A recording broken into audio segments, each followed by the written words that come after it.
My channel the nursing मंत्रा।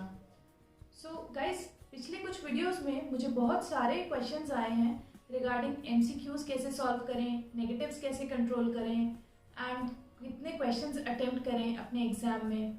तो आज मैं उन्हीं क्वेश्चन से रिलेटेड कुछ आंसर देने वाली हूँ। आई होप ये सब आपके उन क्वेश्चंस का आंसर दे पाएंगे एंड आपको आगे हेल्प कर पाएंगे। So without wasting any time, let's get started.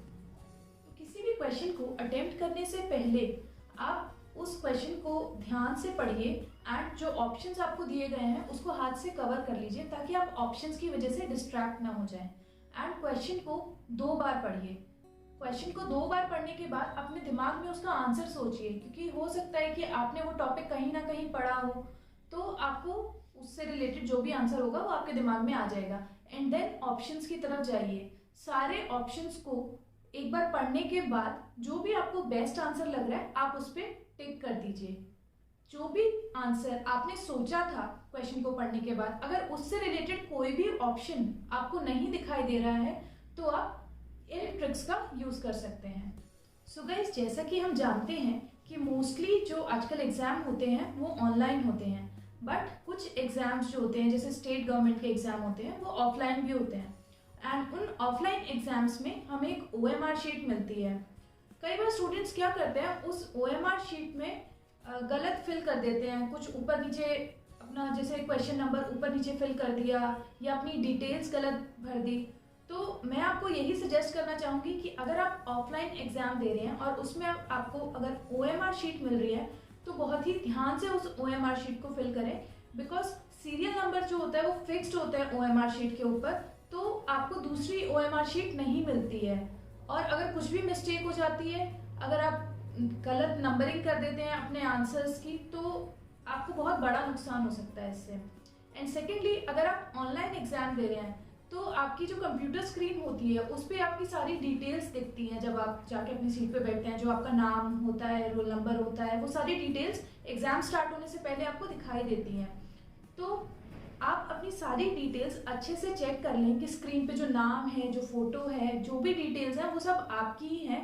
Because अगर एग्जाम स्टार्ट हो जाता है और आप किसी दूसरे के डिटेल्स के साथ एग्जाम को लॉग इन करते हैं तो आप इससे प्रॉब्लम में फंस सकते हैं। हो सकता है कि आपका एग्जाम कैंसिल हो जाए। तो किसी भी क्वेश्चन में जैसे ऑप्शंस दिए होते हैं जिनमें लिखा होता है नेवर, ऑलवेज, तो चांसेस होते हैं कि ऐसे ऑप्शंस कभी भी आंसर नहीं होते। वहीं दूसरी तरफ कुछ ऑप्शंस में प्रोबेबली, यूजुअली, अगर इस तरीके के वर्ड्स यूज हो रहे हैं तो हो सकता है वही करेक्ट आंसर हो। कोई भी इलॉजिकल ऑप्शंस आंसर नहीं होते।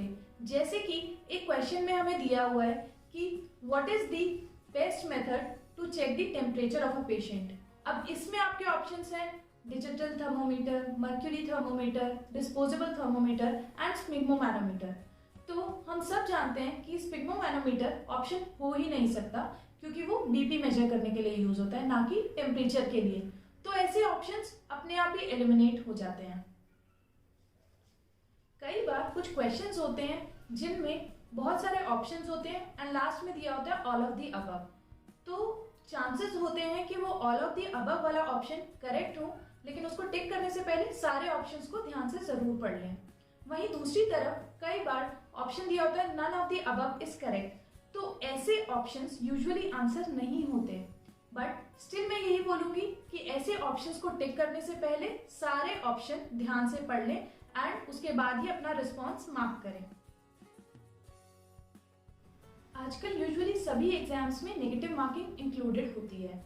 तो अगर आपके एग्जाम में नेगेटिव मार्किंग इंक्लूडेड है तो मैं आपको सजेस्ट करूंगी कि बहुत ही ध्यान के साथ अपने क्वेश्चंस को अटेम्प्ट कीजिए। अगर कोई क्वेश्चन आपको नहीं आता है तो उसको आप एलिमिनेटिव मेथड से करने की कोशिश कीजिए। अगर आप एलिमिनेटिव मेथड के थ्रू भी उस क्वेश्चन तक नहीं पहुंच पा रहे हैं, उसके करेक्ट आंसर तक नहीं पहुंच पा रहे हैं, then I will suggest you ऐसे क्वेश्चंस को अटेम्प्ट ना करें, बिकॉज इससे आपको बहुत नुकसान हो सकता है। दूसरी चीज, अगर आप किसी भी क्वेश्चन को 1 मिनट से ज्यादा दे रहे हैं, मतलब आपको 1 मिनट से ज्यादा लग रहा है किसी क्वेश्चन के आंसर तक पहुंचने में, then I will suggest you कि ऐसे क्वेश्चंस को उस टाइम के लिए स्किप कर दें and plan to do them later. कि जब आप सारे क्वेश्चंस को अटेम्प्ट कर लें उसके बाद उस पर आप वापस आ सकते हैं। तब तक के लिए उस क्वेश्चन को आप मार्क फॉर रिव्यू कर सकते हैं and you can come back and answer it जब भी आपके पास टाइम हो। लेकिन एक ही क्वेश्चन पे अटके रहने से आपका बहुत टाइम वेस्ट हो जाएगा एंड हो सकता है कि आपका लास्ट का एग्जाम छूट जाए या फिर इस चक्कर में जल्दबाजी में आप गलत रिस्पॉन्सेज मार्क कर दें।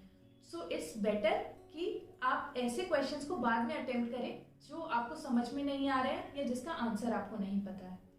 दूसरी चीज मैं ये बोलना चाहूंगी कि कई बार कुछ स्टूडेंट्स क्या करते हैं कि वो मार्क फॉर रिव्यू वाले कुछ क्वेश्चंस में जैसे डाउट हो जाता है कि मुझे इसका आंसर सही से आता है या नहीं, तो हमें एक ऑप्शन दिया होता है मार्क फॉर रिव्यू, है ना।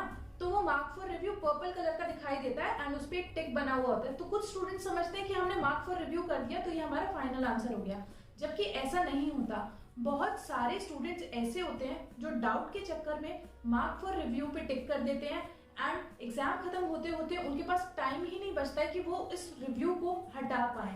तो मैं आपको ये बात बता दूं कि जो भी क्वेश्चन पे आप मार्क फॉर रिव्यू कर रहे हैं वो क्वेश्चंस आपके काउंट नहीं होते, दे आर काउंटेड एज 0, तो आपको उसके मार्क्स नहीं मिलते हैं।